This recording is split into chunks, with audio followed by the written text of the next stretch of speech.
მოგესალმებით, გვინდა გაგაცნოთ ის სიახლე, რომელიც დღეს შევიტყვეთ ადამიანის უფლებათა ევროპული სასამართლოდან. სასამართლომ გვაცნობა, რომ დაიწყო რუსული კანონის წინააღმდეგ სამოქალაქო საზოგადოების, მედია ორგანიზაციების და ფიზიკური პირების მიერ გაგზავნილი საქმის განხილვა ყველა იმ უხთან მიმართებით, რომელიც საჩივარში იყო მოცემული.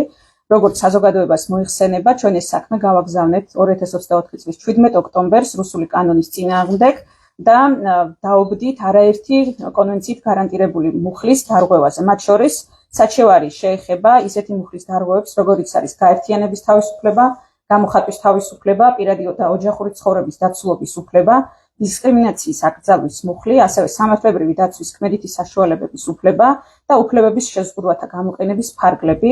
აი ამ ყველა მუხლთან მიმართებით ადამიანის უფლებათა ევროპულმა სასამართლომ დაიწყო საქმის განხილვა და სახელმწიფოს გამოუგზავნა შეკითხვები, რომელთა შესახებაც უნდა იყოს შესაბამის დროს პასუხი გაგზავნილი.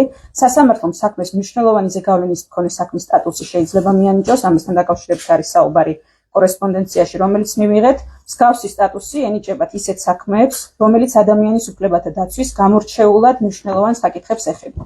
საჩივრის გაგზავნის შემდგომ გაგრძელდა და გაძლიერდა ის სამოქალაქო ორგანიზაციების დევნა, რომელსაც ადგილი ჰქონდა კანონის მიღების დროსაც.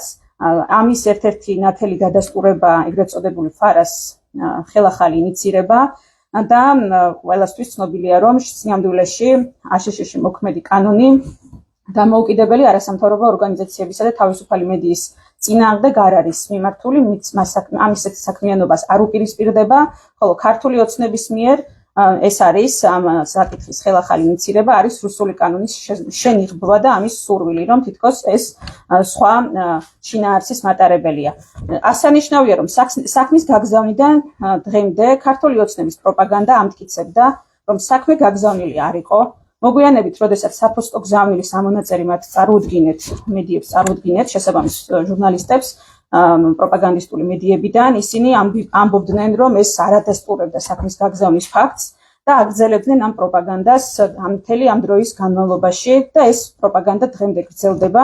რუსული კანონი არა მხოლოდ სამოქალაქო საზოგადოების და მედიის საქმიანობას ზღუდავს, არამედ მოქალაქეთა ერთმანეთისაგან გათიშვას და კრიტიკული ხმების ჩახშობას ემსახურება. ეს საქმე არის ძალიან მნიშვნელოვანი და იმედი გვაქვს, რომ სწრაფად მოხდება საბოლოოდ ამ საქმის განხილვის დასრულება და ეს პოზიტიურ როლს შეასრულებს აი ამ პროცესში, რომელიც დღეს მიმდინარეობს. ჩვენ მოველით, რომ სტრასბურგის სასამართლო დააკმაყოფილებს ჩვენს მოთხოვნას ყველა იმ უხთან დაკავშირებით, რომელიც წარდგენილი გვაქვს. ახლა ჩემი კოლეგები დაამატებენ დამატებით არგუმენტებს.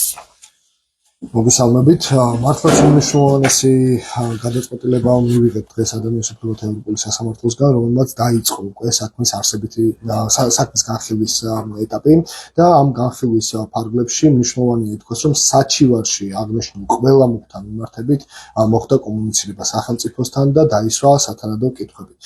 მათ შორის ფუნდამენტური მნიშვნელობის არის ასევე კონვენციის მე-18 მუხლი, რომელიც გულისხმობს იმას, რომ სახელმწიფო კონკრეტულ საკანონმდებლო ინიციატივას და კანონებს იღებს სხვა მიზნის მისაღწევად, რომელიც კონკრეტულ შემთხვევაში წარმოადგენს იმას, რომ აღარ იარსებობს სახელმწიფოში დამოუკიდებელმა ორგანიზაციებმა და მედია ორგანიზაციებმა და არასამთავრობო ორგანიზაციებმა. შესაბამისად, ამ საქმეს აქვს უდიდესი მნიშვნელობა, ეს მათ შორის დასტურდება თავად სასამართლოს მიერ მოწერილი წერილითაც, სადაც არის საუბარი იმაზე, რომ საქმეს შესაძლებელია მიენიჭოს განსაკუთრებით მნიშვნელოვანი საქმის სტატუსი, რაც გულისხმობს იმას, რომ ერთის მხრივ ძალიან სწრაფად მოხდება საქმის განხილვა, ხოლო მეორეს მხრივ ასეთი ტიპის სტატუსი ენიჭება მხოლოდ და მხოლოდ ისეთ საჩივრებს და ისეთ საქმეებს, რომელმაც შესაძლებელია გამოიწვიოს მათ შორის ქვეყნის კანონმდებლობის ცვლილებაც.